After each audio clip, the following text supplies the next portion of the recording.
Hey guys, welcome back to my studio. Today we are making a resin table with wood, ranunculus flower and some wild grasses. It's gonna be gorgeous. I'm using a silicone mold for this one, but if you wanna learn how to make your own mold for table, for dish, with resin and maybe wood, I got a bunch of lessons in my private Telegram course. Just DM me if you like to join. Now, the most important part when working with dried flowers is drying them properly. I'm using silica gel for the ranunculus flower, but don't go for the super fine powder. It gets stuck between the petals and looks messy. I left them in the gel for 6 days.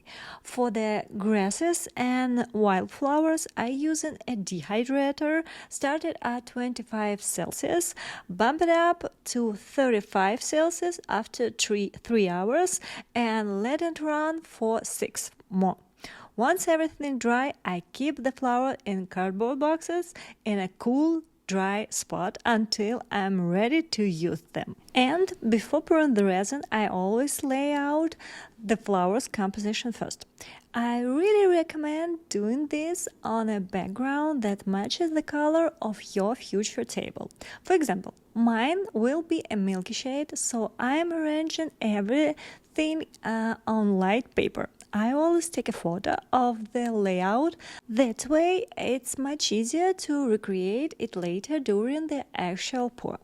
Make sure to check out my guide on choosing the right wood so you don't run into a issue during prep. And a few important things. Keep the room temperature below 26 degrees, no draft, clean your workspace, and don't forget about safety. Protect your workspace, protect yourself, wear gloves and respirator to protect your skin and looks. And I mix a small batch of resin for deep pours from Resin Pro. And I have promo code 10% discount, Natirum, don't forget. Honestly, any art resin will work here as long as the layer is thickness that 1 centimeters. I tinted it lightly with a white pigment to get that soft milky effect.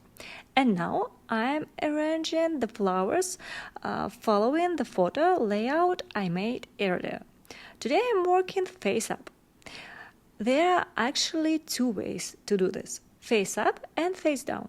Face up is easier because you can see exactly what you're doing and how it looks. But the amount of resin you'll need depends on the height of the wood or flowers.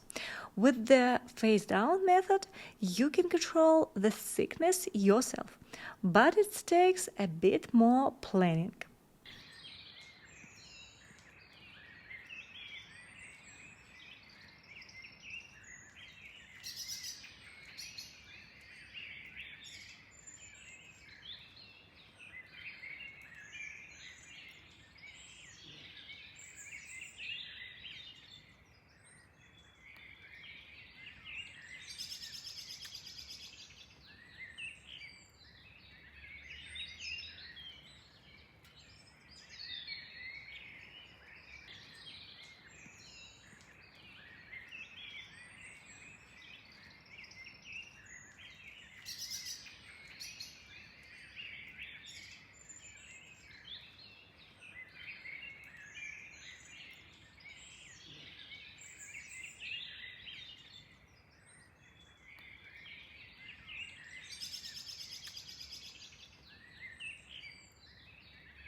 If you dried your flowers in silica gel, make sure to shake them off really well and give them a quick blow with a hairdryer on a lawn setting.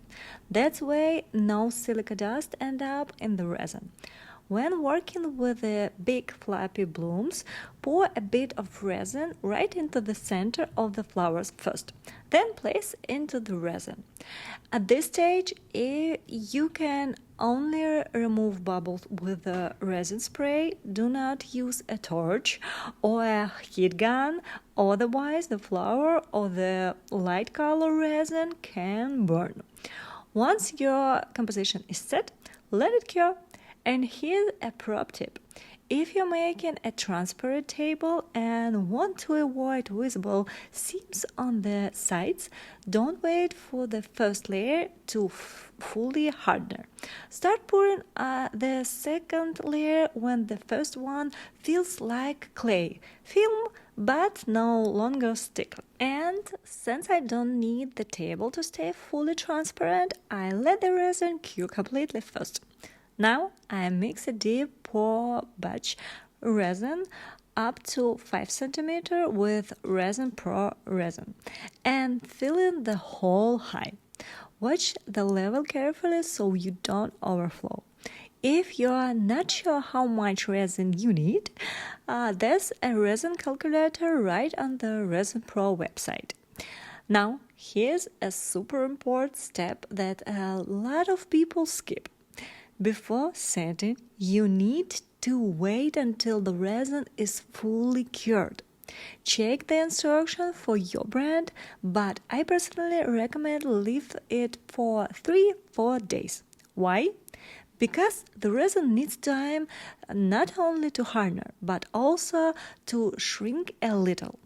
Plus, if you start sanding resin that has fully cured, and especially without a respirator, you can seriously harm your health. So please, please, please wait and then start sanding. For sanding, my best friend are my Makita sander and Kercher vacuum. And here's another tip. Wait. It's interesting information. Don't use sanding disc with a paper backing. Because after grid 300, I switch to wet sanding and start at grid 100 and go up to 800. During sanding, you might notice some bubbles opening up. Don't afraid. That's totally normal. Just clear them out, fill them with UV resin, cure under a lamp, and keep sanding.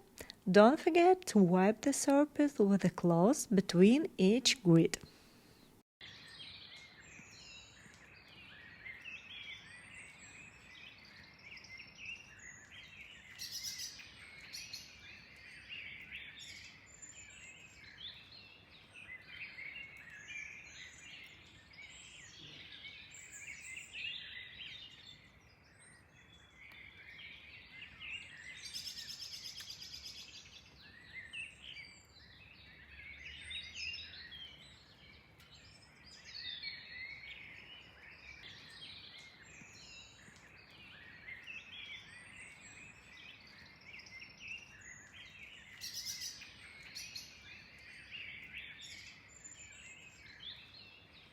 And you know what? At first, I was planning to sand up to 3000 grit, finish it with a wood oil, and leave that soft matte look. But in the process, I changed my mind. Instead, I sent it to 800 grit disc, then did a final coat with the Resin Pro transparent liquid resin. It's super clean and bubble free, and after that, I finish it with a matte spray varnish. Here's how it goes. I tape the edges with a masking tape, mix the resin, pour it right into the center and wait about 80 minutes. Then I remove the tape and help the resin flow evenly down the sides so there won't be drips. And just make sure you don't have any sharp corners on your tabletop, otherwise the resin won't cover them properly. Once the layer is cured, I apply the matte spray varnish, shake the can well, hold it about 30 centimeters away and spray evenly. Then just let it dry and that's it. Your tabletop is ready. You'll find all the links to the material and the theory in my Telegram, so you can dive in and have the smoothest, most enjoyable workflow. Have a nice day. Bye.